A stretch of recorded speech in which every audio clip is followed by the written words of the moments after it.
What is up, friends? Welcome back to the Devy Dose. I'm your host, EK at EK Baller. Back from his hiatus, my friend, my running mate here, Kyle at KL Fantasy. What's up, Kyle? I'm about like 3/4 of the way moved across the country, so chilling at the parents' house for the Easter weekend. But um, you know, I got from Colorado to Knoxville, Tennessee in 2 days, so um, Wow.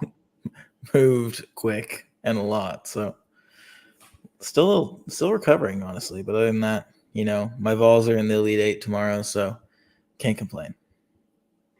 Yeah, that moving cross country like that'll do some weird things to your brain for a few days, though. So thanks for taking time to check in here and talk some 2024 rookie running backs with us. And tonight we have a special guest at the Wiz FFB.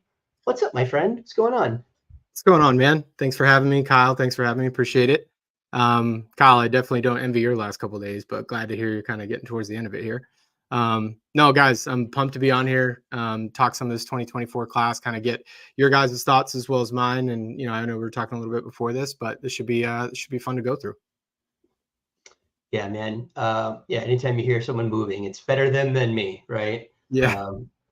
But yeah, this class is, we were talking a little bit before getting on, and I feel like this class is kind of like a headache to evaluate, right? And I don't say that just because there's no consensus, although to me, the fact that there is no consensus is there for a reason, right? There's no top, it's flattish in the middle, right? If 10 different experienced analysts can rank it 10 different ways, there's a reason for that, right? And then for me, like looking at it from an analytical perspective, it's like not that fruitful, right? There's again like some guys kind of in the 70th percentile range that I think are fine and could do fine, and there's some guys with fine film and no one to get super pumped about. To me, is that kind of how you feel about it as well?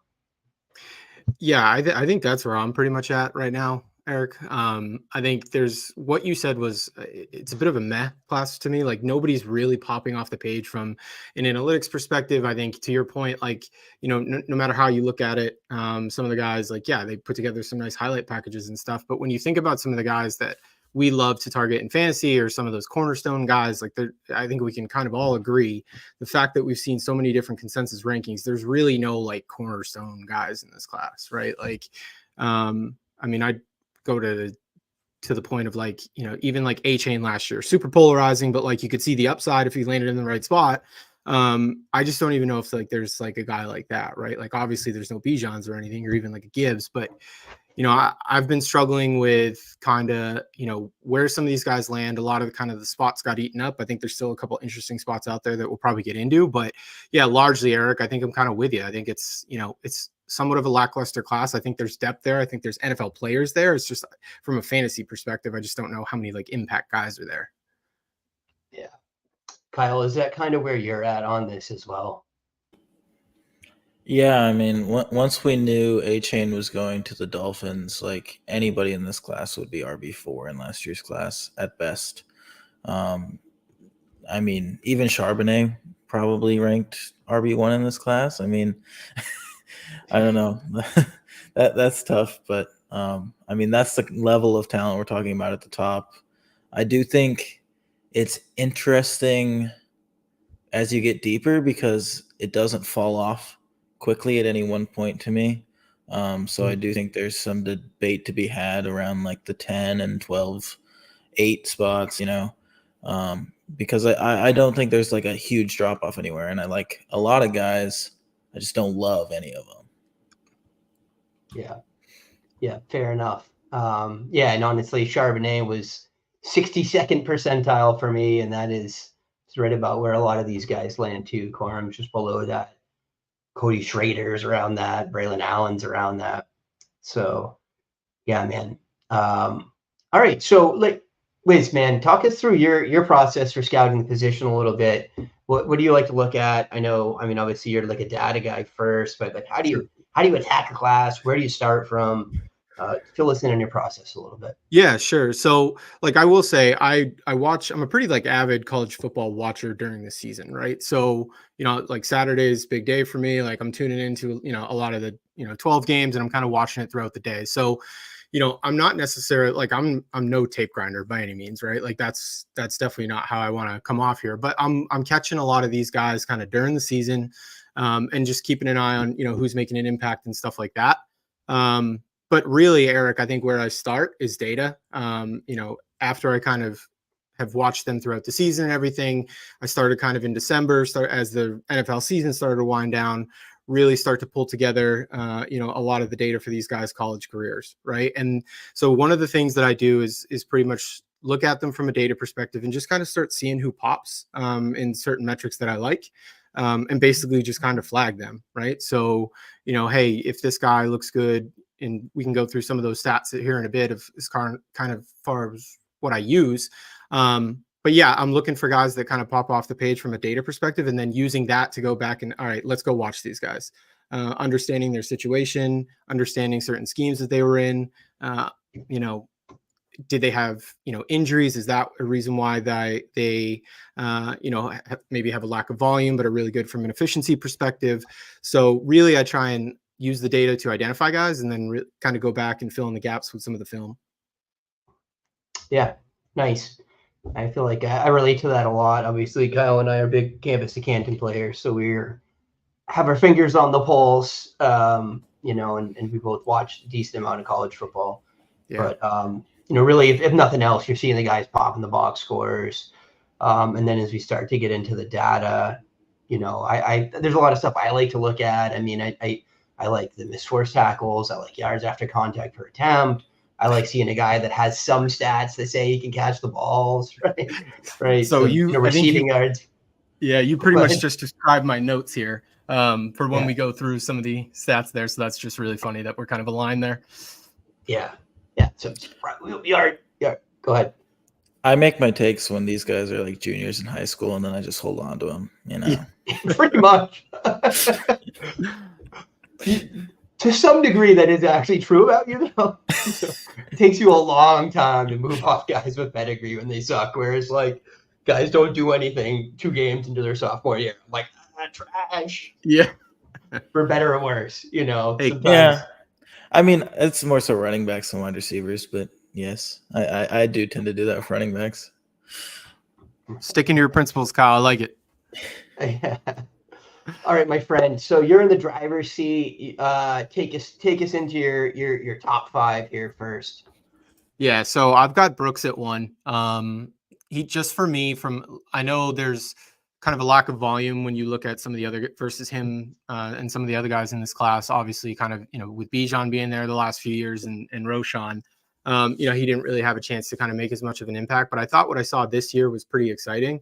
One of the things that I love about Brooks is even though he's not the fastest guy, I think I was talking about this with a few other guys earlier today. I think his top speed that he got recognized for on field was like 19.3 miles an hour. So he's not like a burner by any means. Not fast. Yeah. But one of the things that, I think Angelo had posted something on this and, he's fantastic. And I think spatial awareness for Jonathon Brooks is pretty good. So what I mean by that is like his vision, he's able to potentially eliminate some angles and create a little bit more, let's just call it separation in space, even though he's not the fastest guy. And that's just one of the things that like, look, I think he does a really good job at kind of getting the most out of what he's got from an athleticism perspective. And then kind of, the other reason why I like him is because one of the things that you kind of mentioned before, Eric, is right. Like we saw him catch the ball pretty nicely at Texas this year. And the fact that he can make a contribution in the passing game and really is one of the better pass blockers in this class from a PFF grading perspective. Those are a couple of reasons why I like Brooks. What about you? He's my RB1 as well. And I think a lot of the same reasons as you. So a lot of the ways I've modeled this class, he comes out well, either as the RB1 or in the top bunch, catches the ball well. And I just think he's good at playing the position, right? He's being good at being creative in terms of like having solutions for, winning encounters on the field. I think he's versatile, but really I think the pass catching ability is, one of the trump cards for any running back, right, that we care about for fantasy football, or for really getting on the field for an NFL team. And he does that as well as any of these guys. But yeah, I mean, he's well enough in my model, and I feel like he has the least flawed of the profiles of guys in this class. The speed is a real issue, if I'm being honest, just for upside. But we've seen over and over again guys that are good enough at playing the position succeed without elite speed. And I think he has enough burst, like short area movement ability. He just has like no top end at all. Like I saw someone saying 4.55. I think that's optimistic, frankly. If you ran 19 point something, like you could be like a 4.6 guy, honestly, like low 4.6s. But I don't know. So is James Conner, right? So is Kyron Williams, right? But they've been very successful in the NFL. Kyle, how about you? Where are you at on Brooks? Obviously a little bit lower, but I think you said earlier that partly to do with the injury. Is it fair to say that Brooks benefited from not testing? Yes. Yeah. I think he wouldn't have run if he was healthy. He would have done a Najee. Yeah. I don't know. I actually totally agree with what both of you said. I really like Brooks. I think his vision and his footwork are a little concerning to me, but great after contact, great at forcing missed tackles, super efficient. Like both of you said, very good in the receiving game. I think he size adjusted. He's the best receiver in this class. So I really like Jonathon Brooks. I just don't see a high upside. And I'm very worried about the ACL tear. I don't think he's going to be a contributor in year one. And guys who don't contribute in year one, I'm concerned about not contributing in year two, et cetera, et cetera. Right. So I knocked him pretty heavy for that ACL tear. As unfortunate as it is, I did want to rank him highly when I was watching Texas throughout the season. And then obviously the injury kind of ruined everything for him. So I do like him as a prospect. I just think there are other players with higher potential and not dealing with an ACL tear, and that's basically he's still in the same tier one for me. I just think I'd like these other guys a little bit more. I think you had a great point. It's hard to justify to the coaches why you shouldn't be replaced if you can't get on the field and demonstrate it to them. So I think there's some risk in the profile for that reason for sure. Great. We got anything else on Brooks, guys? Or you want to keep moving? No, I mean, one of the things that we kind of touched on a little bit, and this is kind of one of the things that I'll look at and I'll kind of highlight when we go through some of the advanced stuff. But the missed tackles forced per reception stuff with him, it wasn't just a rushing perspective, but what you saw, he's number one in the class from a missed tackles forced from a reception perspective, which, not only is he able to catch the ball, but making guys miss after the fact. That's just another thing that's exciting to me. Because again, I'm not saying not comping or anything, but when you have somebody like last year, right? Tajay was one of the best missed tackles forced per reception guys out of the class, even though he wasn't a super high volume guy. So seeing that stuff is just pretty interesting to me as far as, how you can contribute at the next level. So. Yeah, he did have the second most receiving missed forced tackles in the class, so 14. Bucky Irving was number one for better for ill. Before we move on, I just want to take a quick second. So we're going to throw some film up here. This thanks to our film partners, Dynasty Nerds. I'm a team member there as well. It's the place to go to watch film, really, if you're doing this thing and you want to do your own scouting. So I'll throw a code in the show notes. We get 15% off memberships to there. If you guys use our promo code, I encourage you to do it. They're awesome. Content's great there. Can't say enough about it. And if you do like this kind of content, please give us a like, give us a subscribe. Follow Wiz, check out everything that we have going on at the Undroppables as well as Devy Dose. We appreciate you guys' support. So, all right, take us into number 2, brother. All right. I've got Trey Benson. Obviously kind of catastrophic knee injury earlier on in his career in college, but I think really acquitted himself nicely at Florida State. I think he's kind of a little bit of a size speed freak in my opinion. I'm not saying he's Isaac Garendo by any means, but he's got juice, man. And I liked what he did at Florida State this year. Not from a receiving perspective, it wasn't the volume wasn't there too much, but I think he kind of showed what he could do there. But really where you see him kind of pop is like that missed tackles forced per rush attempt, right? Like I think, if you take out Tyrone Tracy, he's kind of number one in the class, right? From a career missed tackles forced per rush perspective. And, that's exciting to see the ability to make guys miss at that size and have that kind of juice.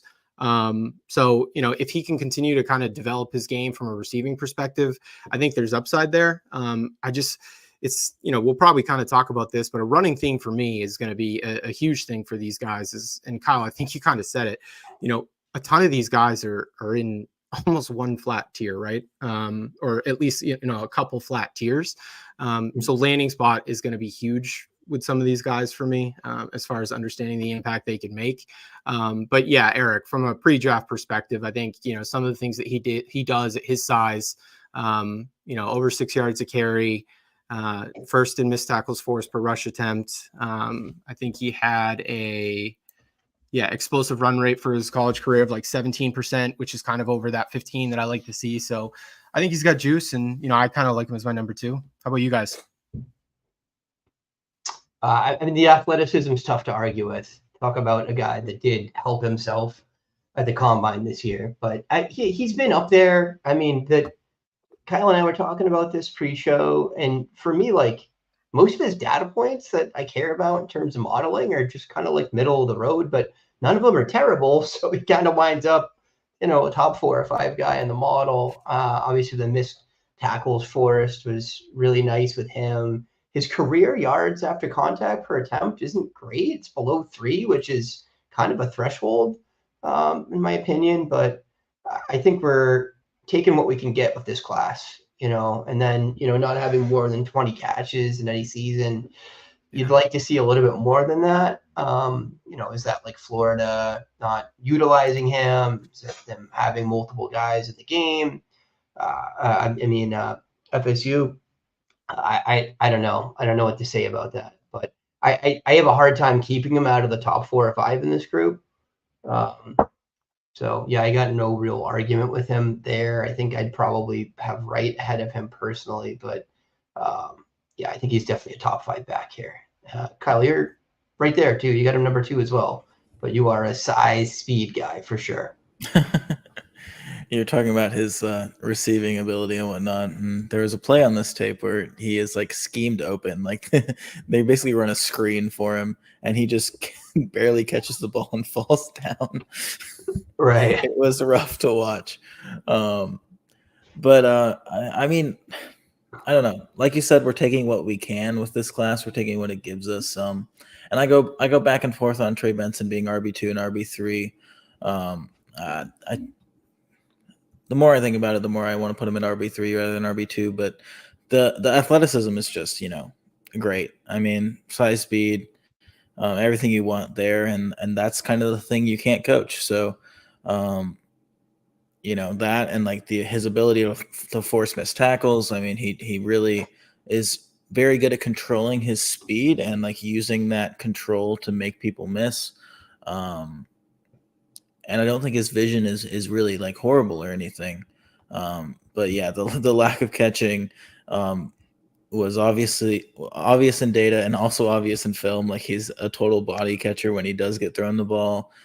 So that's not great. But I do think like he's just so athletic. Like if I'm going to put my money on anything, I'm going to put it on athleticism. So I think that's a trump card that a lot of the other running backs in this class don't necessarily have. So.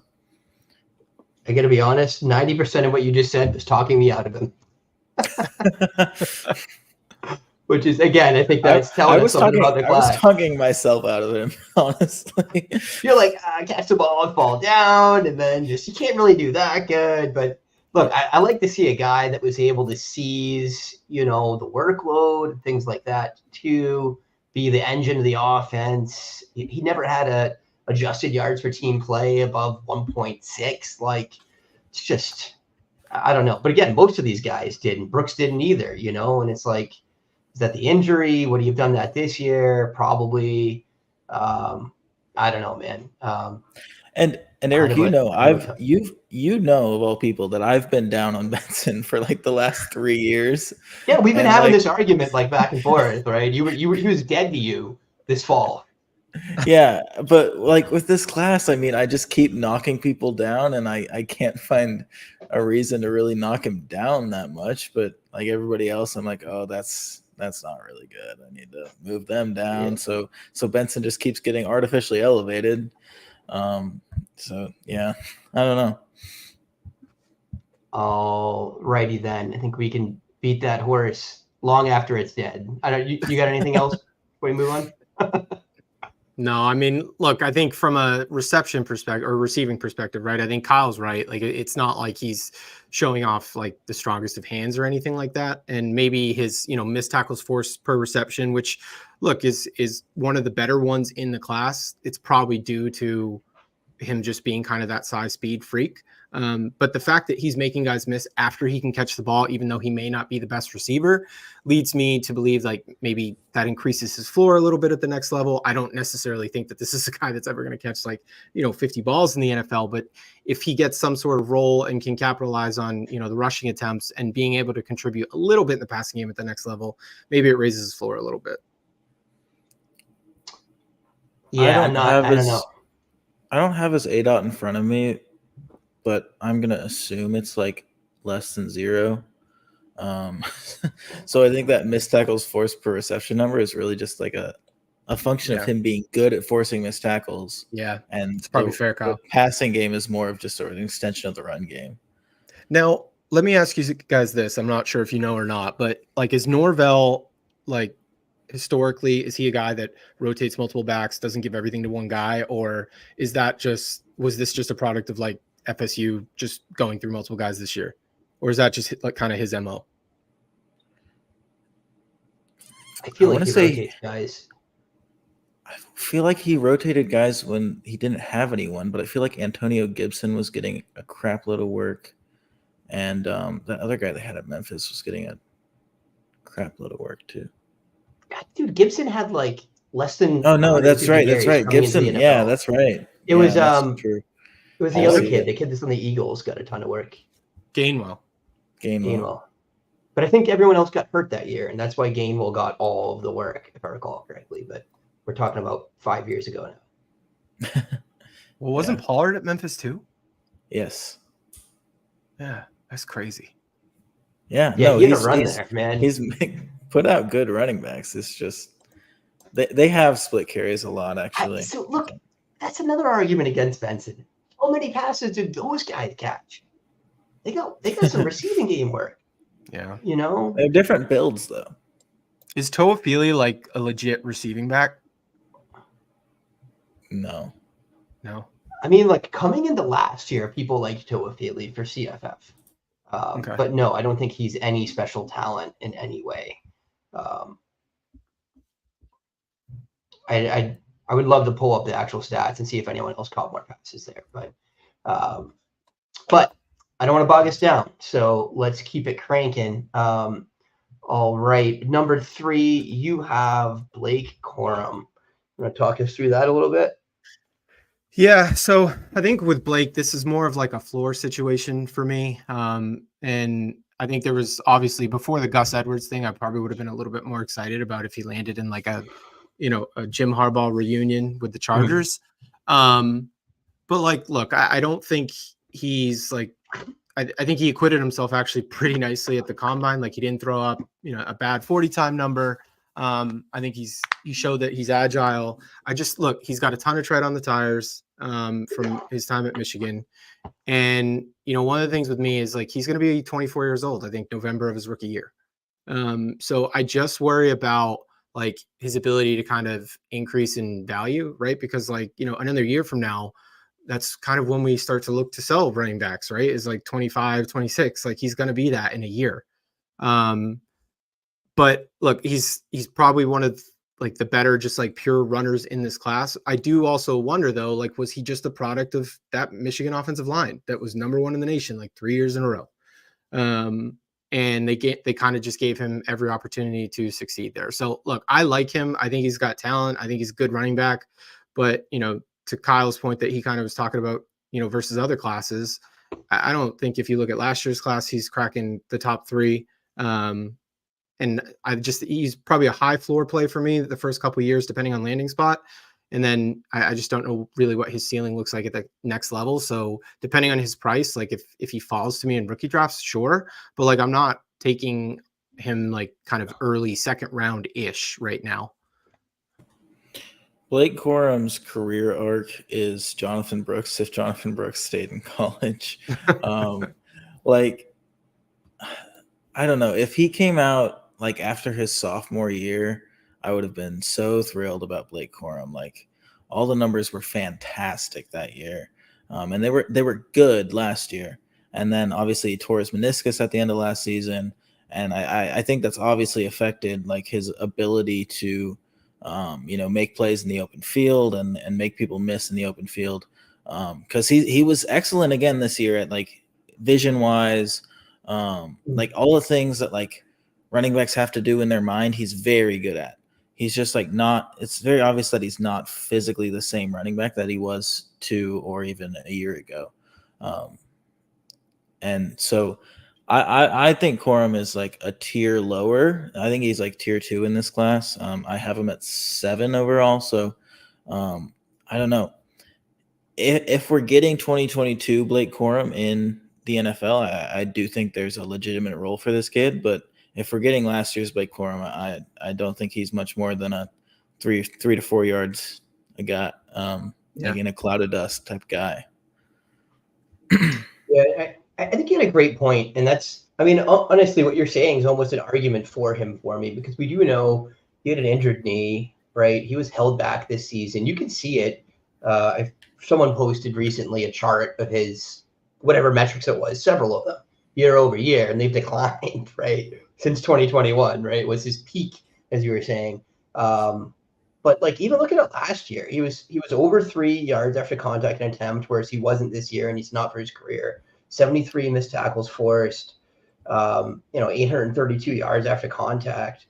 Just graded out as PFF's top running back that year, which isn't a panacea, but it's some they have some kind of rubric that they're grading on. He was doing something right.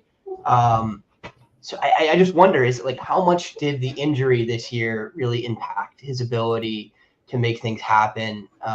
In terms of making guys miss him and getting stuff done after contact. Did it sap some juice? I think that's the big question here for me. But yeah, like just generally, like looking at the numbers that I'm looking at, there's nothing to really be that excited about except his just like raw production numbers. Like he has a nice average adjusted yards per team play over his career. That's cool. It's a nice data point. Not much stands out. His EPA numbers stand out. I do like EPA. It's total EPA. So that's like a volume stat too, right? So it's, who cares? His average EPA per play isn't that awesome.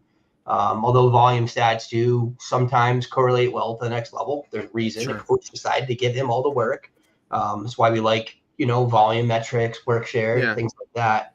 But there's just not that much to get thrilled about. And the killer for me is Blake Corum is if like you take his profile, but you give him 50 catches this year for 350 yards. I'm like, yeah, let's talk Blake Corum, right? Yeah. But like his best season receptions is 24. Is that a system thing?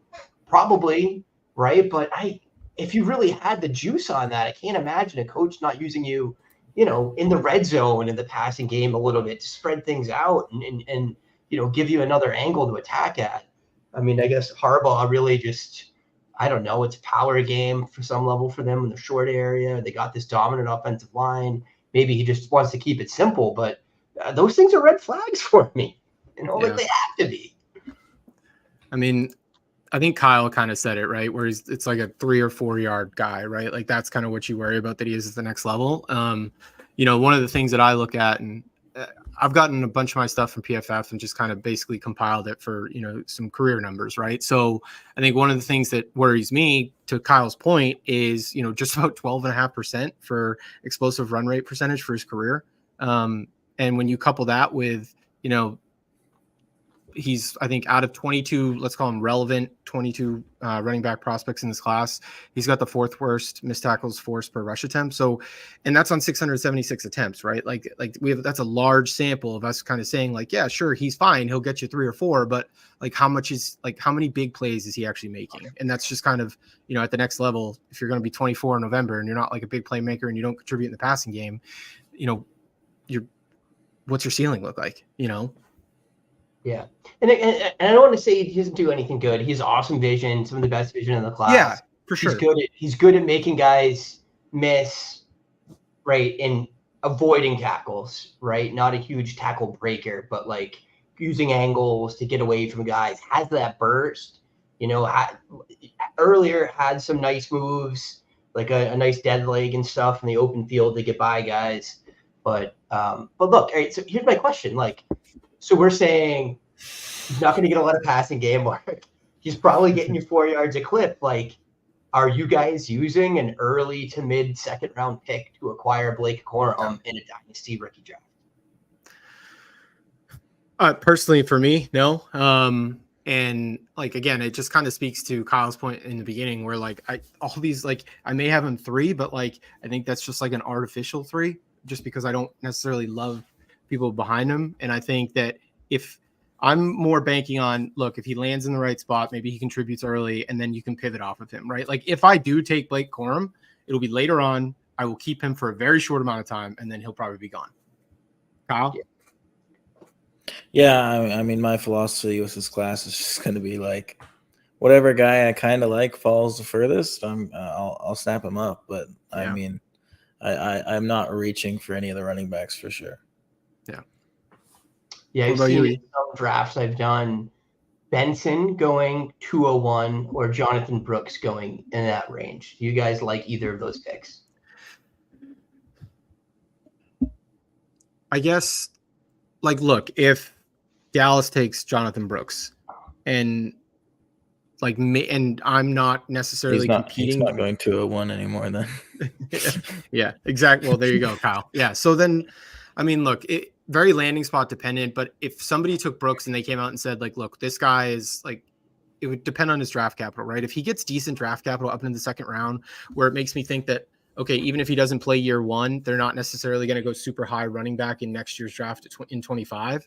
And that gives him a little bit more wiggle room to kind of get healthy this year and make an impact next year, then maybe. So again, just super landing spot dependent, but likely not, Ian. That's not something I would have said like a month ago. I probably would have. Like a month ago, I probably would have. And I probably pivoted off that.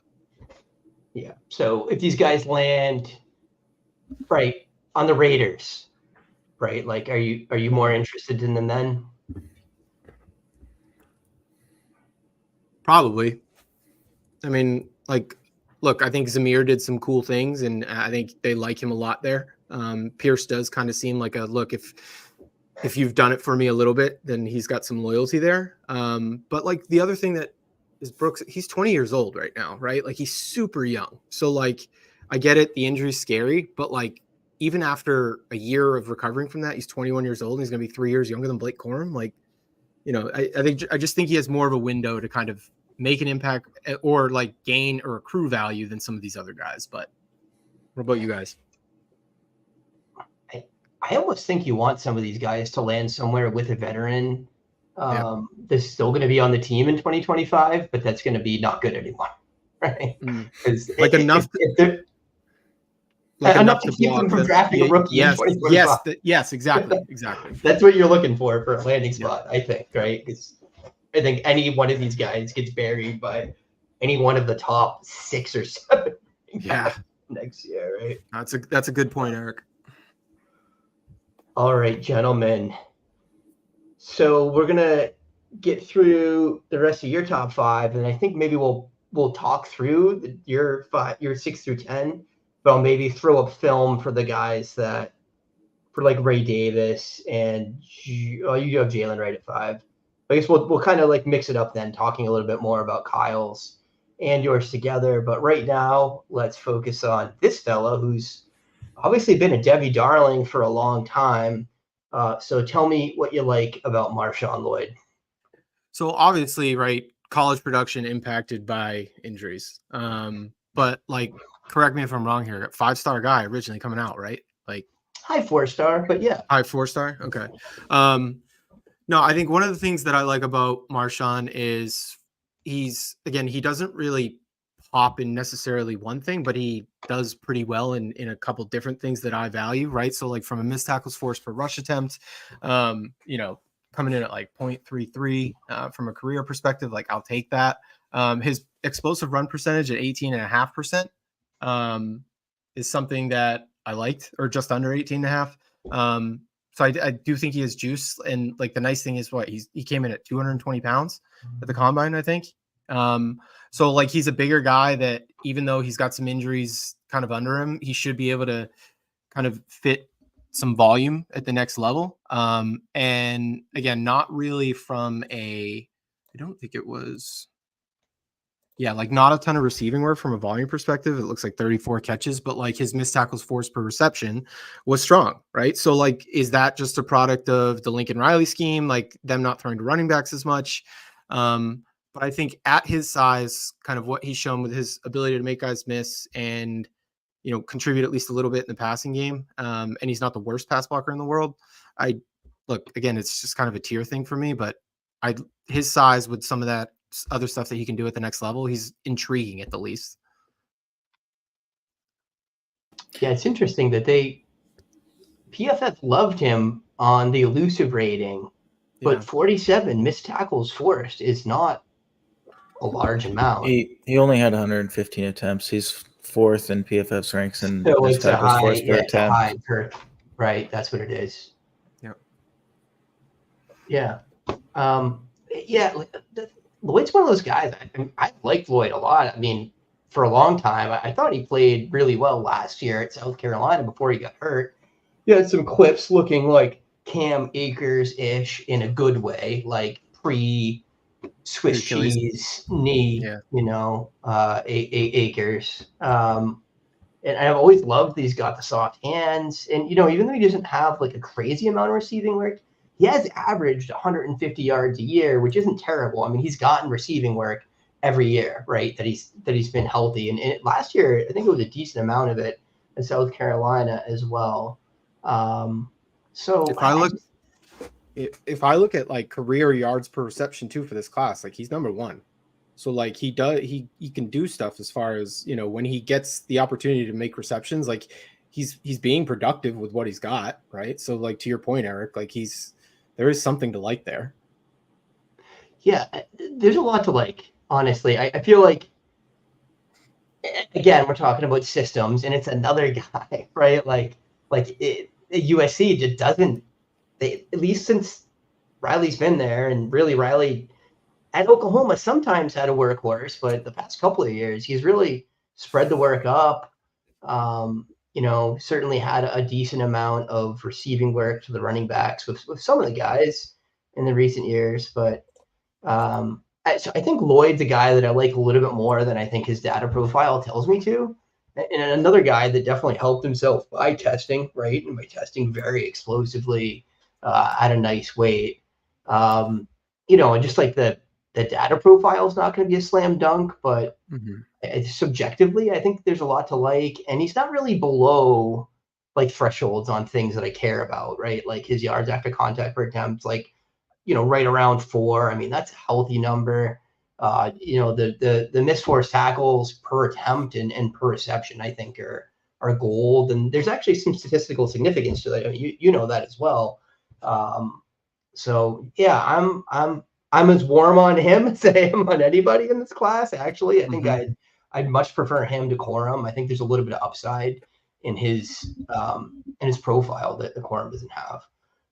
That's fair. Where you at, Kyle? I don't think I'm helmet scouting, and I like this guy, but he didn't actually seem to work out. He reminds me a lot of Keontae Ingram. Similar, size, speed, like true NFL size, but also athleticism. And then like using that Lincoln Riley offense kind of funnily, not really like a true 3-down back, not used all the time. but like super good at forcing missed tackles, elusive at a larger size. And I fell head over heels for Keontae Ingram. Obviously hasn't worked out, so I don't know what that means, but I'll do it again for Marshawn Lloyd, I guess. He's my RB5 in the class, and probably like number 1 in tier 2 for me. I just think there are some things that are like super intriguing. Obviously, like the lack of receiving work, like you said, is a little iffy, but I do like the things I saw on film in the receiving game. So tough to balance that out with like the lower productivity there. But I mean, he's got all the tools of an NFL starting running back in terms of athleticism. Yeah. I just think like vision is my main concern and like lack of workload.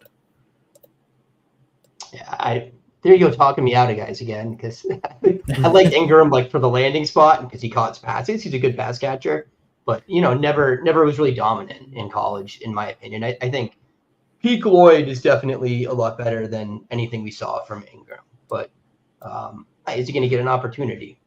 And our injuries are concerned for him. I don't know, but give me the big guy that's fast and actually catches passes, as opposed to Trey Benson that doesn't really catch very well.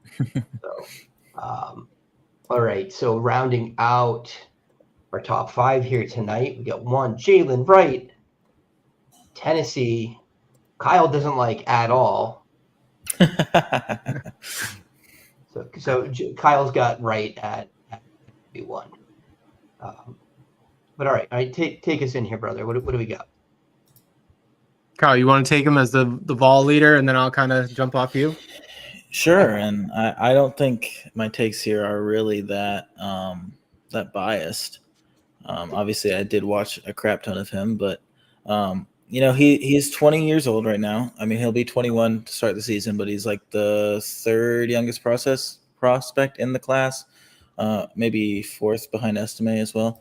But I mean, he's just like so freaking athletic, dude. Like, there's 0 questions for me there. I mean, he tested out the wazoo, 4.38 40, had one of the best burst scores in the class. Hasn't been forced to put the team on his back like Blake Corum. I mean, you can take that either way, honestly. Like he hasn't been trusted with a ton of carries, but I don't know. I don't think there's a ton of tread on his tires, and I do think there were some other good running backs in that room. So I think that's fair. But he's just so explosive. Like he gets the ball in his hands and he can just like be gone if he needs to. And he also forces missed tackles very well. He has some flashes in the receiving game, and I don't think the size is bad either at 5'11", 210. The only like kind of issues I have are like catching doesn't seem to like come naturally to him, even though he is like pretty solid at it. He's not like super patient. He doesn't always like see the secondary cut. And then like I don't know. That's really the 2 main concerns I have, but he's so explosive getting through the hole. I think there's a future for him in the NFL for sure. I think he's a legit athlete at the NFL level as well. Yeah, I mean, I would agree with a lot of what Kyle just said, right? I think it's definitely a bit of a concern with the lack of the pass catching for me, as far as how he can contribute at the next level. But it's funny, right? When we talk about rankings, like he comes in at 5 for me, but like I wouldn't be surprised if like out of these running backs that we've spoken about so far, he's probably one of my highest exposures, right? Because if we're talking about where some of these guys go, right? Like, if he goes towards the end of that or middle to end of the second, like I'll hit the button on him quite a bit towards like the end of the second round. Because to Kyle's point, right? Like he's super explosive and young guy that's explosive. Now, I don't know how much of because he's got like the third best career explosive run rate in the class. Like, how much of that is a product of kind of that spread out offense at Tennessee? And like, did he just have kind of easy looks, like light fronts and stuff like that? I can't say I watched enough of him to kind of understand that. But go ahead, Kyle. There was a Noah More Parties article that I found really interesting about Wright. He was super good at getting carries of over 10 plus yards, but not very good at getting carries of over 15 and 20. So like there is something to, defenses playing back. He had more people that he had to make miss in the open field than most running backs. But he obviously did have an easier path to 10 yards. So there is something there. Yeah, no. But yeah, look, I mean, like if you've got that much juice, you're that young, you can see the case where if he lands in the right place and they give him a chance to kind of develop a little bit, just like, 210 is more than fine at that weight. Just with that athleticism, like I'll hit the button on that guy towards the end of the second round quite a bit. What about you, Eric? I like Wright. I've always liked Wright. I've never seen him as a guy that's going to be a workhorse, but I've warmed up to him in the draft process this year and just realizing like really how good he was at Tennessee last year. I do think Tennessee is one of those systems you have to take into account a little bit. I mean, Heupel's a wizard, right? He really is. He does a lot to make the gears go, but the athleticism, stupid. The vision is like more than adequate. And really, like, again, I talk about guys with the fewest red flags here, and he's on that list. He wasn't awful at anything. He just wasn't elite at anything other than just being fast, big and fast, right? I think you had an awesome point.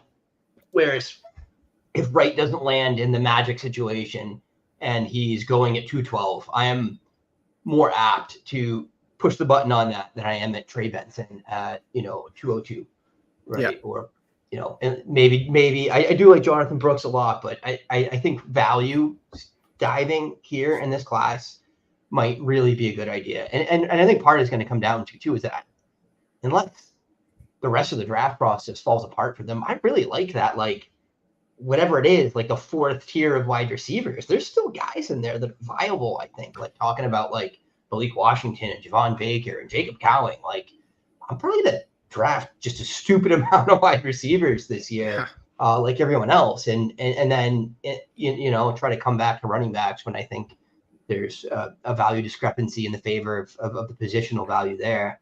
One thing I noticed when I was scouting around on the numbers on Wright here is Benson, as much as we're knocking him, actually had a really good yards per route run in 1.46. Is that him catching passes in the flat and then running for 15 yards? Like, probably, but.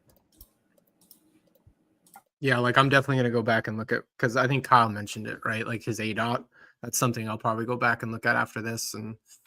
But now it's up there, right? I mean, we were knocking him for it, but it's up there. Yeah, that's, probably third or fourth best of these guys, really. Garendo was 1.7, Brooks was 1.5, Kyrie Robinson's not really a thing. George Vlade's got a 1.9 yards per out run. But yeah, Benson's got a better yards per out run than Marshawn Lloyd, than Jaylen Wright, than Ray Davis for this year, than Bucky Irving. So, maybe we're being too harsh. Right. I mean, one of the reasons I think data scouting works is because sometimes it matters more what got done than how they got it done. Right. On some level, as long as it's not like empty calories production. But I don't think any of us are arguing that that's what Trey Benson was doing. Right. Is just compiling. So Benson had an average depth of target of 0.4 as a junior, which is above zero. I'd love to see that, what that is for some of these other guys. So trying to plot our course forward here. I definitely want to talk about, so the rest of Wiz's top 10 here are in this order. We got 49 minutes, so we're going to try to kind of get through this and then talk about a few other guys on Kyle and my list in the next 15 minutes or so, not to make this a brutal, long, grueling slog here. So Wiz has Audric Estime at 6, Bucky Irving at 7, Will Shipley at 8, Kamani Vidal at 9, which I love, Isaiah Davis at 10. So which of those guys do you want to talk about most? Do you think are most important? I mean, I think it's important we talk about Estime. I think it's important we talk about Irving. We all have Irving as a top 8. Estime, Kyle's got out of the top 10. So let's pluck through those guys, and then maybe we'll do Ray Davis, because Kyle has him in the top 3, and I think Ray Davis is the most underrated running back in this class by far right now. So I want to get to him. But all right, why don't you lead us off on Estime? Yeah, I mean, look, another kind of thing. It's big guy, right? I think he threw a lot of people off the scent with his combine. Seems that he improved on it a little bit at his pro day there. But like, look, I think we've seen guys at his size, like he doesn't have to be super, super explosive. This just speaks to the fact though, that like, again, a lot of these guys are in the same tier for me. He's young. I think he's coming to the league at 20, 21 years old. And even though, he didn't test super well from a straight up speed perspective, from a 40 perspective. I mean, if you look at career explosive run rate in the class, like he was 4th in the class, right? Like, so even though he's not like the long speed guy, he still has shown like some burst. And just given the fact that he's super young at his size, if he lands in the right spot, I could see him making an impact. Like one place that's really interesting for me is like what if he landed in Baltimore behind Derrick Henry and sat there for a year and, he gets in that Baltimore run scheme and then he's their new he can be their new goal line or their new Gus Edwards, right? Like he's got the size to do it. And if he sat for, a year and kind of learned behind Derrick Henry a little bit, like I think that's a landing spot that would be very intriguing. So look, I'm trying to think of the upside and I'm probably going to justify it with landing spot when we get there. But at his age, his size, and some of the things that he can do, he's interesting. Yeah.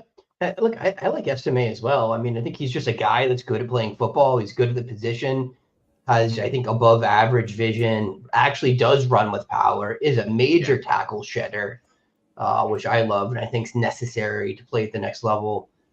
Sure, the lack of top-end explosiveness caps his upside. And I do think when you watch him, it's like he's got some long plays where he looks like he's running pretty fast in the middle of it, but I don't think he gets up to speed quickly, right? I think he's a build-up speed guy. I disagree. He's just not a top speed guy. He absolutely has burst, like 38-inch broad, 10 foot 5 inch or 10 foot 5 inch broad, 38-inch vertical, like both close to 90th percentile. Like he absolutely has burst and acceleration. He just does not have a top gear. I think that's what limits him. The thing I don't like though is like lack of lateral movement. He just runs forward and just runs over guys. And at some point the guys get bigger than the NC State defenders, and I don't think he'll be as successful against NFL players trying to do this. Although he'll have a role in the NFL, just not one that I think is like super fantasy relevant. I think you're rolling the dice if you're starting him ever, and just hoping he gets a touchdown. Yeah. And I play exclusively PPR, so I'm not like he'll probably be better in standard than he is PPR too. So I don't know. I think he's probably Gus Edwards, honestly. I was just going to say that because I was going to suggest, what if he landed with the Chargers and he's their next Gus Edwards, like after that happens. So it's funny you just said that, Eric. Yeah. Here it lands in, Baltimore, like you said, it's a great spot too. Because how long does Derrick Henry have left? We know they like having a banger on the roster. Yeah. So yeah, I think there's paths to him, but again, we're not touting these guys as players that we're going to actively pursue. These are like, now it's the end of the 3rd round. Audric Estime's there. There's no one else you like. The tight ends you like for tight end 2 and 3 are gone. Your QB 5 and 6 are gone. Yeah. You're like, sure, maybe Estime there. Okay. And then, let's talk about Bucky, because I love Bucky too. Obviously, another guy that had a just rough pre-draft process, but whose film is quite good. So why don't you tell me what you like about Bucky? Yeah, so before he tested, like there was part of me that like wanted to put Bucky like at almost number 1. Like I'm not even kidding for a little bit. I know the I model think, loves him. yeah, see, like, look, one of the things that I value and the way I look at fantasy running backs, right, is like, all right, can you catch the ball to at least some degree? And are you explosive enough to at least make an impact in the run game, right? Because I think when you think about like the way that the NFL has kind of changed, there's so many few workhorses right now, right? Like almost everything's a committee to a certain degree. So like for me, you've got to be able to do multiple things well, so you have more chances to get on the field. And like, I think Bucky's like arguably the best receiving running back in this class, and probably not that close, right? So that's one of the things I loved. And, you know, even though he didn't test well from a missed tackles forced per rush attempt perspective, he came in, he performed really nicely there. You know, over 6 yards a carry for his career. And the other thing that I liked about Bucky was, you know, even at his size, one of the smaller guys in the class, like around 3.8 yards after contact per rush attempt for his career. Like the fact that he's got a higher yards after contact per rush attempt than like a Braelon Allen, you know, is like, I like seeing that out of a guy like that. And, you know, his ability to contribute in the passing game was something that was really exciting to me. Yeah, and it's got stupid contact balance. I mean, that's really like what I get out of his film. I mean, he's creative. He makes guys miss. Has awesome contact balance. Just doesn't have the top end athleticism, right? If you gave him the kind of, you know, athleticism and agility, like he's a 4.42 guy, I'm like, all right, let's talk. You know, let's talk about drafting this guy really highly, because the production's awesome. But just, you know, like Kyle said about Estime, the athletes are going to be better at the next level, and the windows to success are a lot narrower. Now, can he succeed? Yeah. What can Kyren Williams do that Bucky Irving can't? I think they're pretty similar players, honestly. All the things I liked about Kyren, I also like about Bucky. But like, just it's a narrow path to opportunity, man. I mean, Kyron's obviously a lightning strike situation, and frankly, if you're a good dynasty player, you're probably trying to ship Kyren while he's got some value, honestly. Unless you're like power win now, like Aaron Rodgers is your QB1, and you got to like take a ship home. You're probably trying to see if you can get a first rounder for him or something like that. But yeah, I think the NFL still likes Bucky a little bit, but I say that is like he probably gets drafted early on day 3, goes to a committee. I don't know. I don't see anyone being like, hey, this is our RB1, the workhorse of the future. Bucky No, I don't Irving. Do I think he could do it? Yeah, I think he's a really good player, but I just have a hard time projecting opportunity. I know I've liked Irving a lot more than Kyle for the past 2 years, and that's always what Kyle says. He's too small, and you know, we thought he was fast. You know, small and fast is okay, but small and slow is a really tough gig. I don't think the 40 time actually surprised me that much. I was surprised by how poorly he jumped. Like the burst in shorts was not there. Yeah. Like he was like lower than 15th percentile on the vert and like lower than 20th on the broad. Just rough. Right, because that's translating to your change of direction ability on the field, right? Like your explosive ability to get through a short area, you know, or like really dust a guy in the open field. It's tough. You know, all the craftiness and intelligence and vision can't get you if you just can't get around the guy. So, but that said, like I think he's going to go so late in rookie drafts that I'm probably going to take some flyers on him. I think I learned my lesson from Kyren that if I think a guy's a good football player, there's a point where it's worth drafting them, right? But that point is like, again, it's like 311, right? Like 405. Like I'm super interested in Bucky Irving at that point. If he's, you know, anywhere in the second round or the first half of the third round, I'm going to let someone else.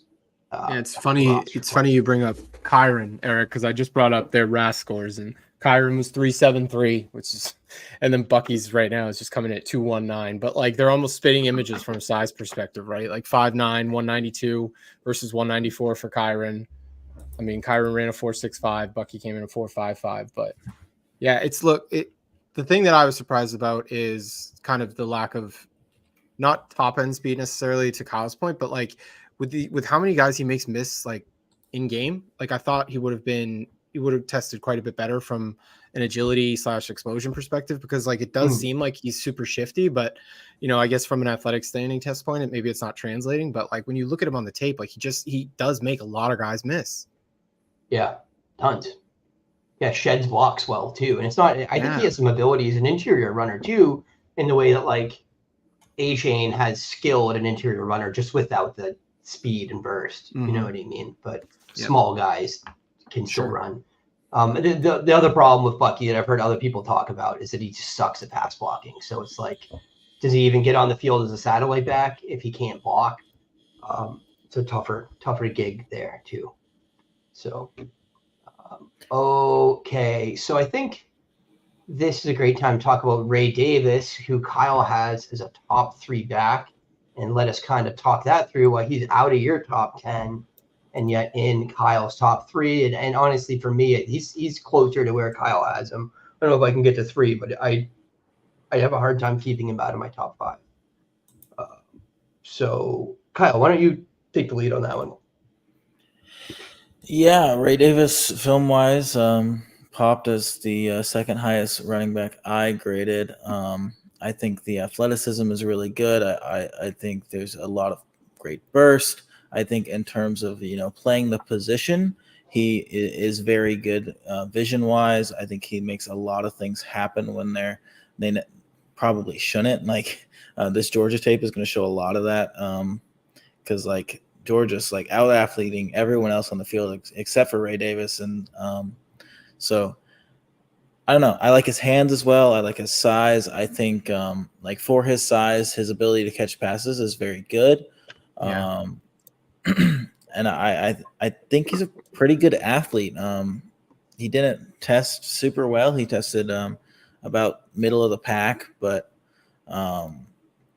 just his vision and his like feel for running the football and the like a one cut ability as well. Like I just trust him more than like all the other running backs. Like if I wanted to give a guy like 20 carries a game, I'd want to give him to Ray Davis because I know that he's going to make the right decision and he's not going to fumble. And I don't know. I just really like Ray Davis as like more of a higher floor than a lot of these other guys, but also I do think he has a decent ceiling. Like he was clocked at 21.7 miles an hour on one run this season. So I don't know. That obviously doesn't correlate with his 40 time, so tough to tell which is truth and which isn't. I think Kyle put it in so Ray Davis comes in at like 12 for me, and really it's like, look, he's got a ton of tread on the tires. I think one of the things that's extremely interesting with him is like some of that pass catching, right? I think he was second to Bucky by like 1 for career receptions. So like that definitely is wicked intriguing to me. He feels like a pro. He absolutely feels like a pro. It's just like I have a tough time projecting what somebody look like. He feels like a guy that gets thrown in an injury situation. Like, does he ever really get a shot at like being kind of like a guy, like a real guy? So again, as we get later in the draft, for me, he feels like more of like one of those guys that would be a handcuff. But I also understand like with his production profile, like there's definitely a lot to like there. It's just the explosive run rate for me feels like, kind of under 15% for his career. Just feels like a guy that like, look, probably be around in the NFL for a bit from a running back perspective. I just worry about like what his ceiling is. Yeah. I don't know. I feel like it's super hard to like contextualize explosive run rate. As good of a stat as it is, like I just have a hard time. Like I feel like it's easy for me to explain away in my head. Like he played at Temple and Vanderbilt. Those teams are horrible. Like there's not much blocking there. And when he did get to Kentucky, like I want to say those numbers improved. I'm like halfway to it.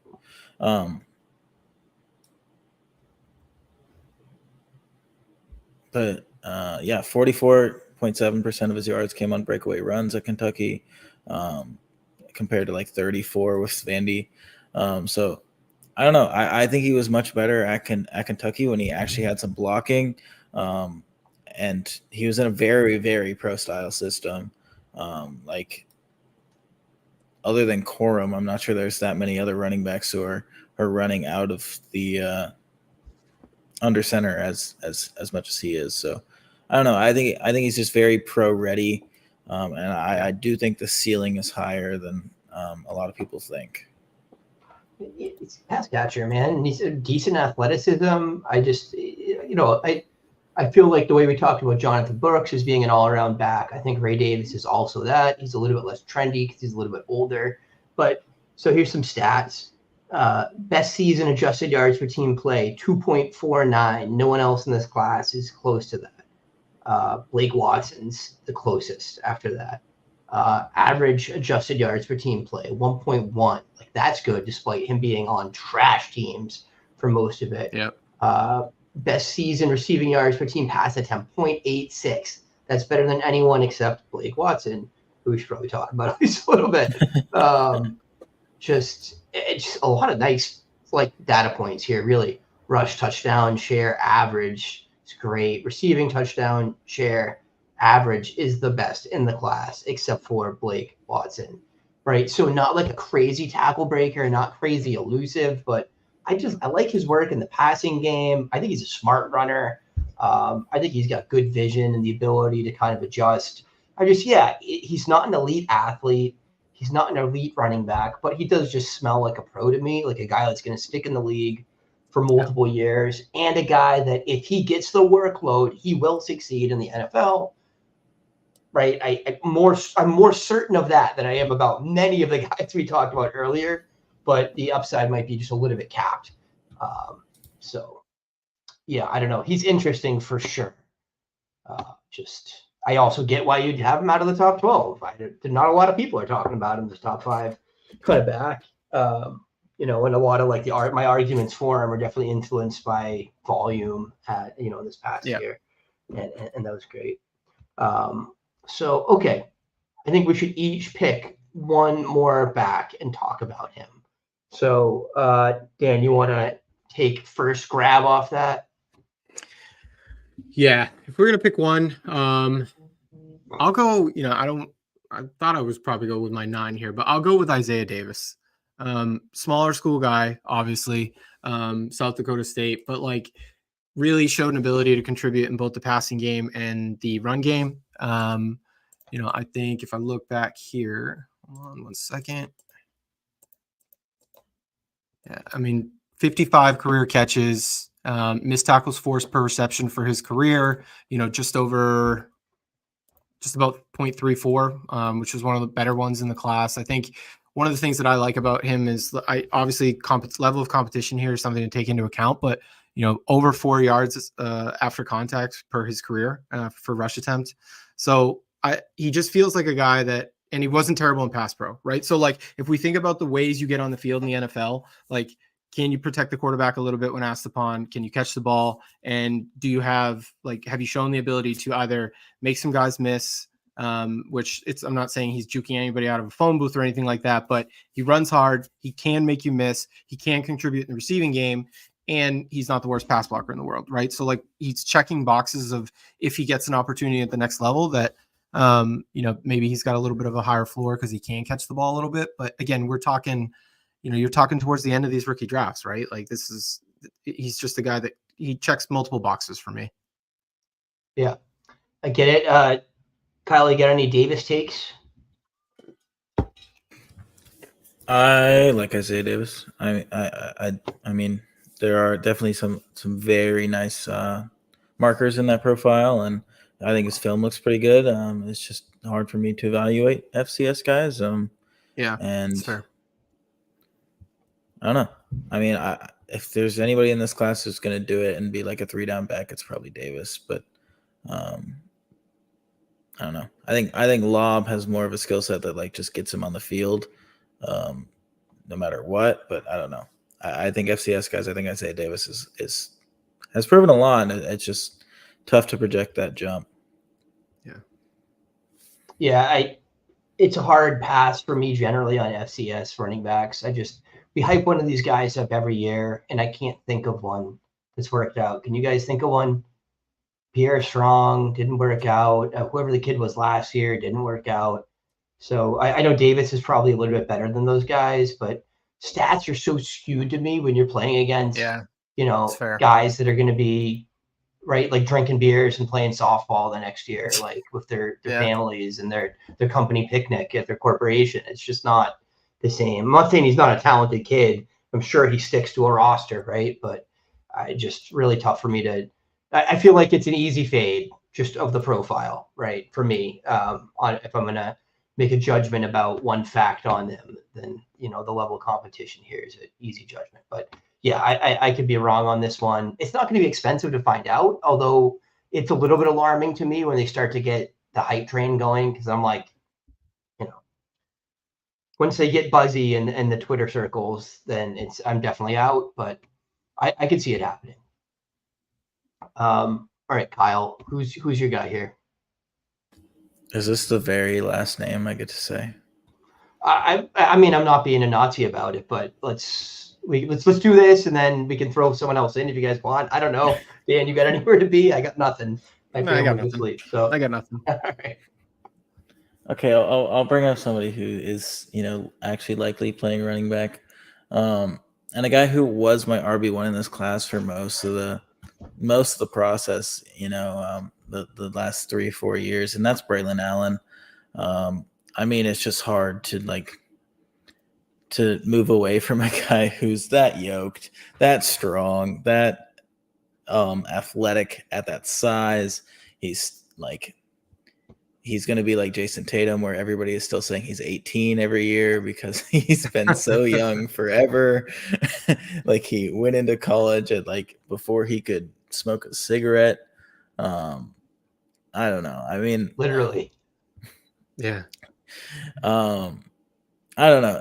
It's just hard for me to get over this kid. He's been my RB1 for a long time. I've moved him down into tier 2 now, but Braelon Allen is just fast, explosive, strong. Gosh, the fact that he didn't test, he didn't run the 40, and that his jumps were bad is concerning. But I've seen him squat 600 pounds or whatever, so tough to get that out of my mind as well. I think the NFL is going to be able to make excuses for him when it comes up to draft day. I think he'll be a third-ish round pick, just because of his age and his athleticism. Teams are going to see this guy and they're going to be like, this is a guy we can mold. This is a guy who's played in multiple offensive systems. And this is a guy who has NFL athleticism. But obviously the trend line of his career has been kind of down. He hasn't, and I think that does have a lot to do with system, but his freshman year, it was his best year and he never improved. He kind of got worse. Obviously they did switch systems last year to more of a spread offense, which isn't really where he's going to fit the best. So I don't know. He's a tough eval for me, but I think there's just so much there that kind of says yeah, these are the guys who succeed. He's that athletic. So I don't know. It's tough. Yeah, what do you think about him? He's a guy that if this was me probably 6 months ago, I was probably more excited to see him this last year for college football than anybody else, right? Just because of his these types of guys at this size, this young, really don't come around too often. And look, I think Kyle's 100% right in the fact that somebody's going to take a chance on him just because of the fact that of his age and his size profile does not come around too much. So he's absolutely going to get a chance. I just wish I would have seen a little bit more from him from maybe use his power a little bit more from a yards after contact perspective. And then, it's not I think he was better in that spread offense that Fickle brought there this year, from he was able to contribute more in the receiving game. But the other thing that worries me a little bit about him as far as just trying to get on the field is he's one of the worst pass blockers in this class, at least from a PFF grading perspective. Right. So those are a couple things that I just wish he did better at his size, but I totally get the allure of him. Absolutely. Yeah, no, I graded him as a really poor pass blocker too, but there's obviously an untapped ability there, considering his size and strength. Mm-hmm. So I think that's another thing that NFL teams are maybe going to be willing to throw out the window, because they're going to be like, we can teach this guy to pass block. Teach him that, yeah. Yeah. Yep. I don't know. What about you, Eric? So, I mean, I know like the tape, there's so many highlights people play of him like not running through contact and stuff, yet numerically it wasn't bad. 3.77 yards after contact. Like, that's not a terrible number. It's better than a lot of the guys we just talked about, you know? So I'm not that worried about that. But yeah, wasn't a crazy tackle breaker at his size, despite getting like a good amount of volume. Only 49. Oh, 49 and 212. He didn't get that many carries this year either. So that's not terrible either. It's just like, what's his elite trait? What's his calling card as a player? You know, he's got the size, but he's not like, doesn't play like a like a massive big power back. No one's like, hey, watch these clips of him driving piles, right? It's more like, watch these clips of him getting stopped by one linebacker. Like there, you know what I mean? I mean, it was a couple of guys, but and funny, like I can play back in my head the show of Kyle and I talking about Big 12, previews this last year, this time or in April or whatever, and us thinking, oh man, this is going to be awesome. Yeah. He's going to get some passing work in this system. Like, this is a system that throws to the running backs. And like, he did a little bit, but like not, I don't know. It didn't seem to be great, He had 28 receptions, but he only turned that into 131 yards. Yeah, not. There's probably a reason why he wasn't getting funneled a ton of passing work before that. Even like JT when he was in Wisconsin, obviously a different system, but like didn't have a ton of volume. But his like yards per reception was awesome, because he would catch the ball and then steamroll 6 guys and hit a spin move. And you just don't see that in Braelon Allen. You don't see the high level vision. You don't see the high level like lateral ability. I feel like he's got a limited profile coming into the NFL. I think that, not to go back to it, but he's only been playing running back really for a couple of years. Is there a world where he figures some stuff out? Yeah, but it's just such a what you've done for me lately game that I think if you invest in him and he doesn't really do anything this year, like, I don't know, maybe he has like a Donta Foreman, like, journeyman resurgence later in his career. But, I'll get excited about him if an NFL team tells me I should get excited about him by drafting him. That's a cop-out, but like if someone spends capital on him, they're going to smash this kid up the middle until he's relevant for you. Sure. But even then, it's just hard to get excited about guys that I don't think are going to catch a ton of passes. I don't think they're going to catch a ton of passes. So that kind of kills that conversation for me. I'd have a hard time picking one more name, but I think there's a guy on everyone's list that I'm always higher on than everyone else, always have been, and that's Will Shipley. I get it. He's not an elite back. He's not the best at everything, but you're talking about a guy that's a passing game weapon and can contribute in the NFL in multiple phases. And I have a hard time seeing anyone in this class fit that description much better than Shipley. He's just a passing game weapon, and I think he's an adequate running back. Just never was he was never as consistent as a rusher as you'd want to see. There's always a highlight here and there where you're like, oh man, look, this kid can do this. But it's not on every play with him carrying the ball. But pretty athletic, really good pass catcher. And I think some team is going to want to deploy him in that role, change of pace guy, receiving game weapon. And I think he's as good as that as most NFL backs in that way. Some good notes on his profile. I mean, if you look at like, career average, like seasonal average numbers, he's good at a lot of that because he was decent. He has a 1,200-yard rushing season, 244 yards, one of the best receiving yards touchdown shares in this class, which I care about. Kind of lower in some of the elusiveness numbers, and that's, that's a ding for me for sure. But I do think he's got some traits that are NFL traits. And he's a guy that I think isn't going to be expensive unless he suddenly gets much better draft capital than we all expect, and has a role that can be valuable. I'm taking him before I'm taking like the Dylan Lobbies, Isaiah Davises in the world for sure. I mean, it's a kid been successful, playing at the highest levels of college football for several seasons. So, what do you guys not like about Shipley? No, I mean, look, him versus like an Isaiah Davis, like he comes in above Isaiah Davis for me, right? And like I'm in agreement with you. Like he's a guy that as we get towards like the end of the second, like into that third round, somebody with his pass catching upside, like that's who I think has like the higher floor. I mean, everything that you touched on, Eric, right? Like he's not going to blow you away from, a rushing perspective, but can he do enough to get on the field to make an impact there where like the NFL has like changed so much these last few years as far as like there's been like so much more of an opportunity of guys that in previous archetypes maybe wouldn't have had an opportunity these past couple of years, right? Like you started to see it's a faster league. He tested quite a bit better than I expected. So I do think that if he gets into the right system where somebody wants to use him almost as like an offensive weapon, where you see him kind of rotate out to the slot a little bit and make some catches there, that he's got some, upside there, and that pass catching in a PPR league would give him a higher floor. So yeah, I mean, he's definitely a guy that like with what he gives you in the passing game is interesting. What about you, Kyle? I think when it comes down to it, when you're in the open field, it's Will Shipley versus any defender.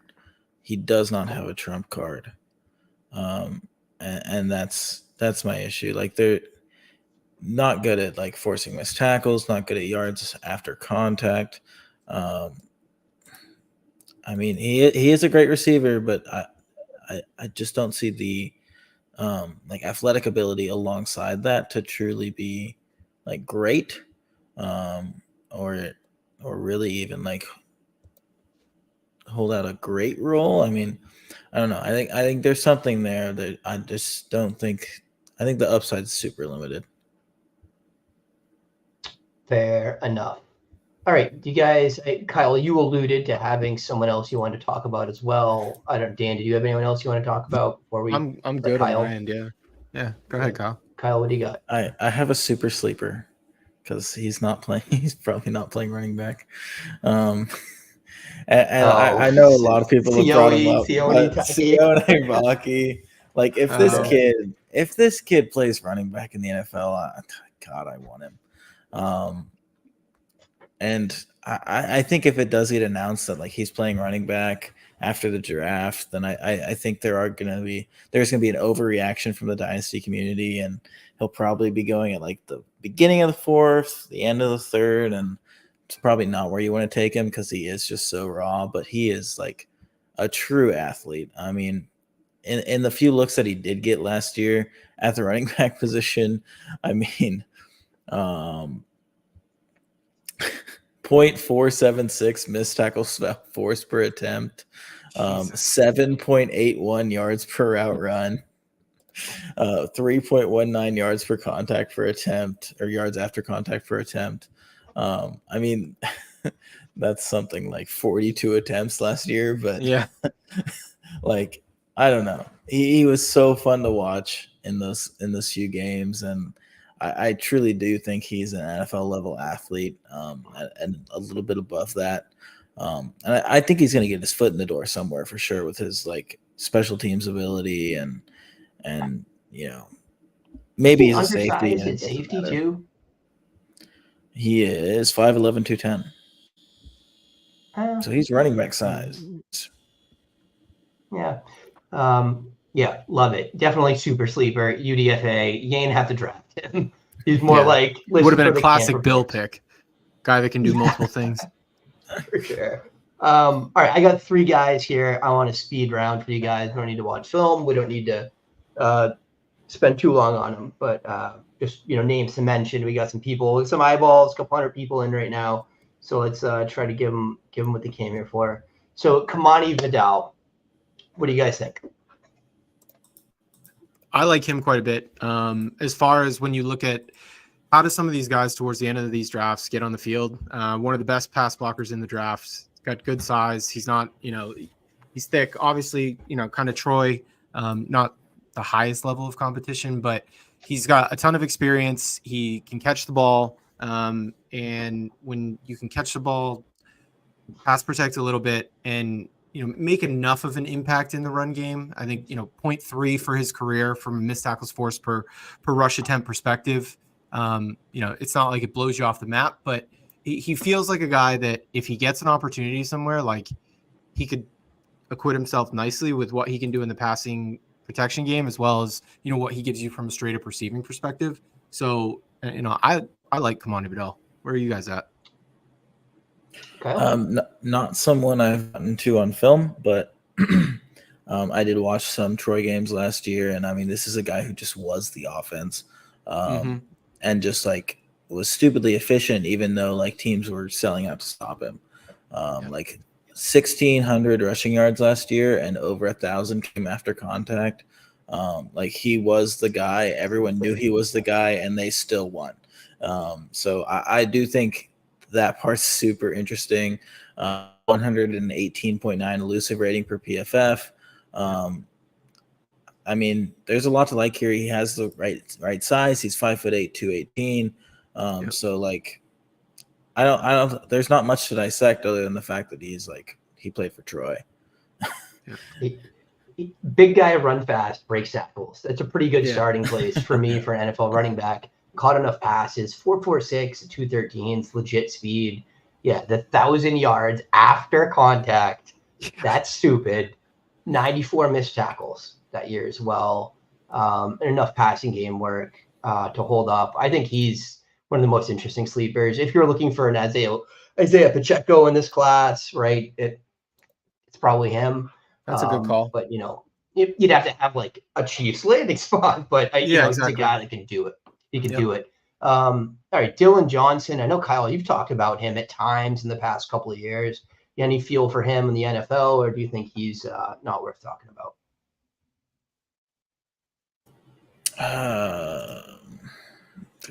No, probably not. I don't know. Last year was a tough eval. He definitely got off to a slow start at Washington.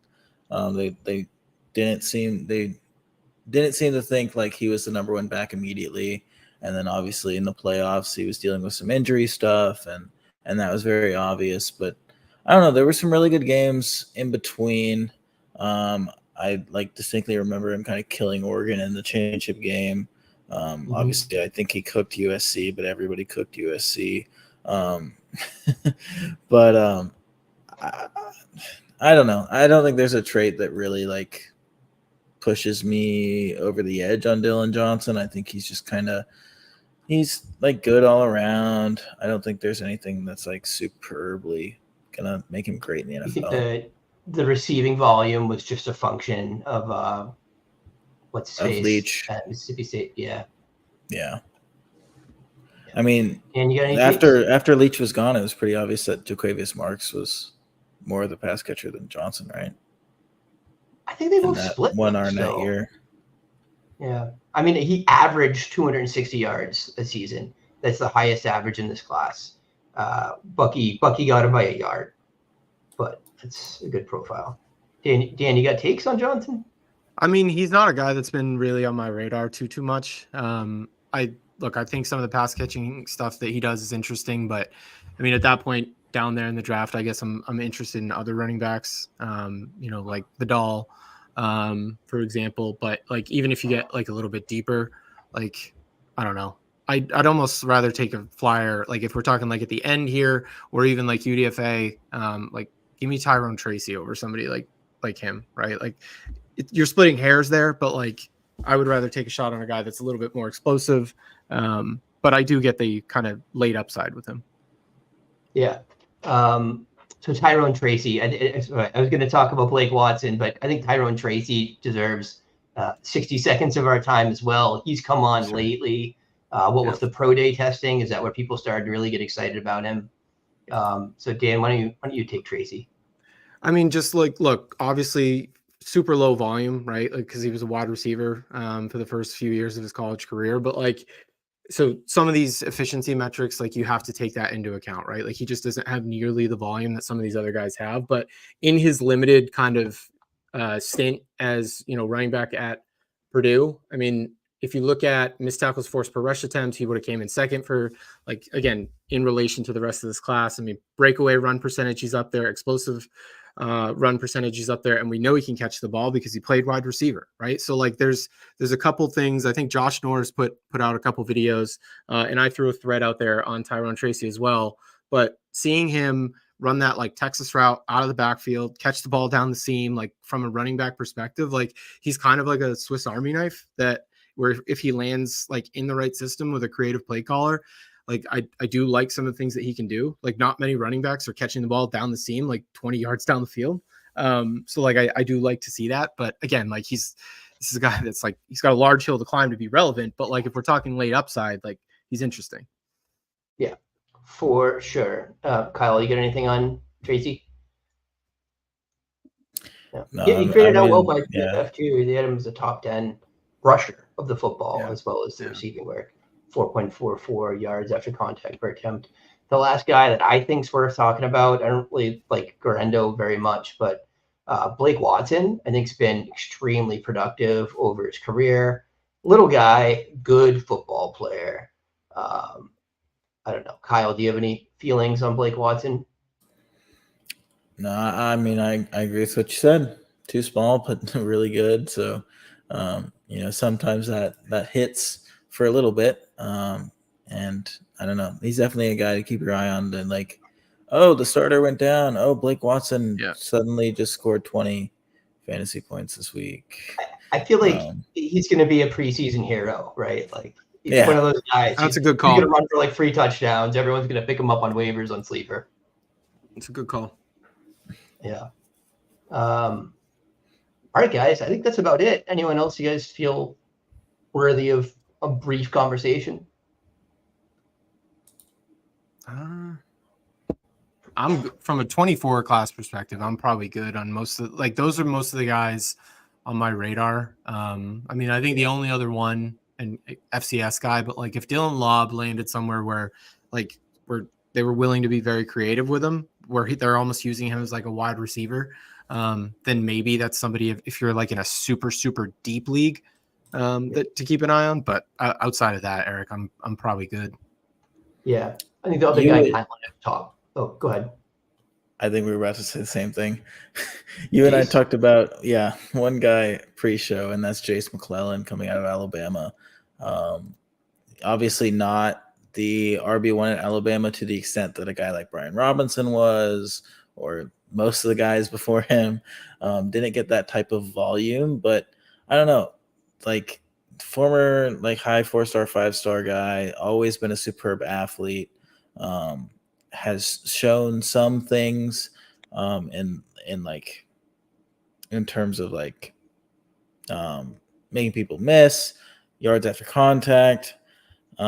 Coming from Bama, obviously he has that like the strength we want. He played for one of the best strength programs in the country. So I don't know. I think Jace is worth a look. I think it's rare that we see someone who was the top guy at Alabama go down this far. So like if I can pick that guy up for free after the draft, I might, something I'll consider.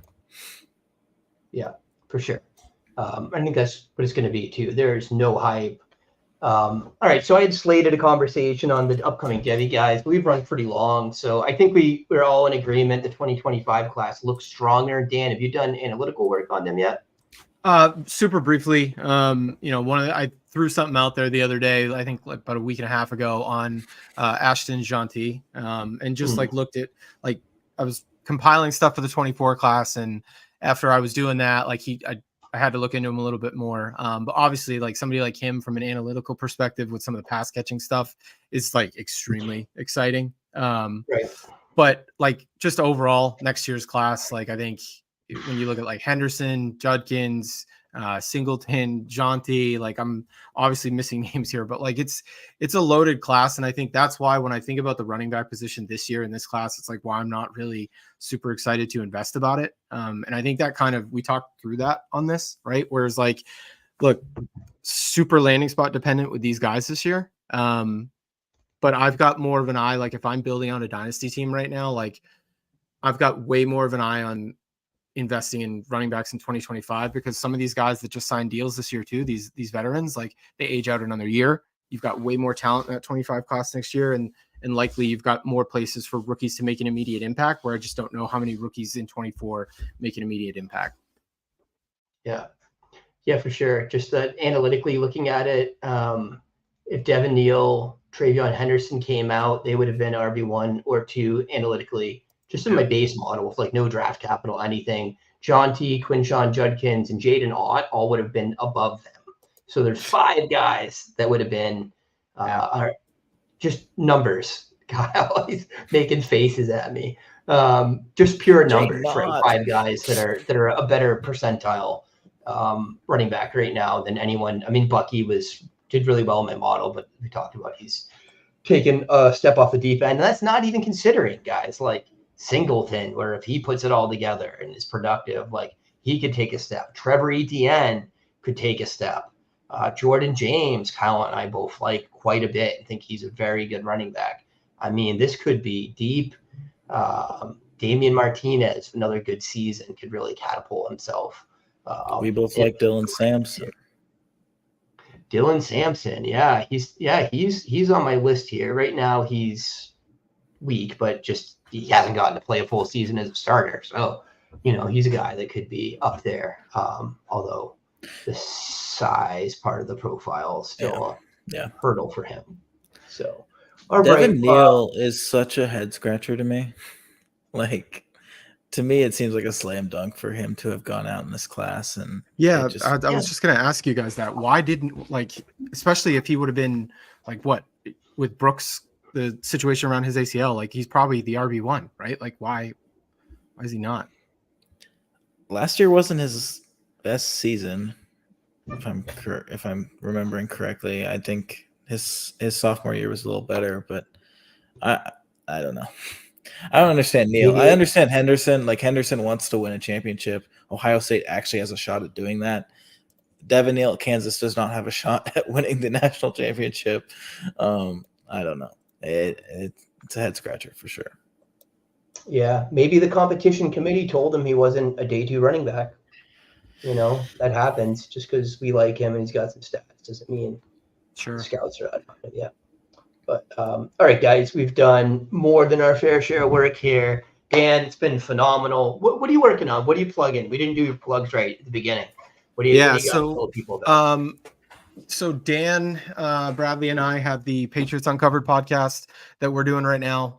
We just had our 3rd episode talking. We reviewed quickly defensive and some running back prospects. But the next couple weeks there, we're going to be going through potential O-line and wide receiver targets for the Pats. So that's one thing. And then just kind of started a deep dive that's kind of be coming out in the next couple weeks on some wide receivers. And Ryan Heath over at Fantasy Points put out some nice predictive stuff. So just taking that a little bit deeper and keep an eye out for that dropping on the Undroppables in the next few weeks.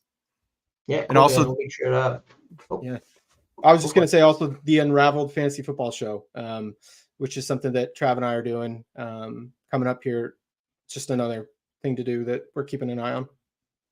Yeah, nice. We'll make sure to get some links for those in the Twitter thread when we resend this out to everybody.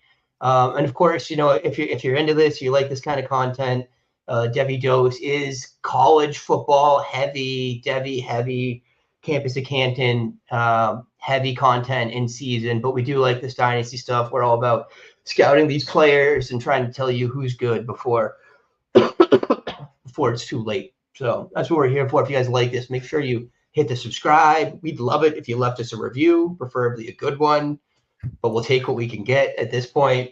Now, we really appreciate you guys all tuning in. Kyle, you got any parting shots from the Peanut Gallery?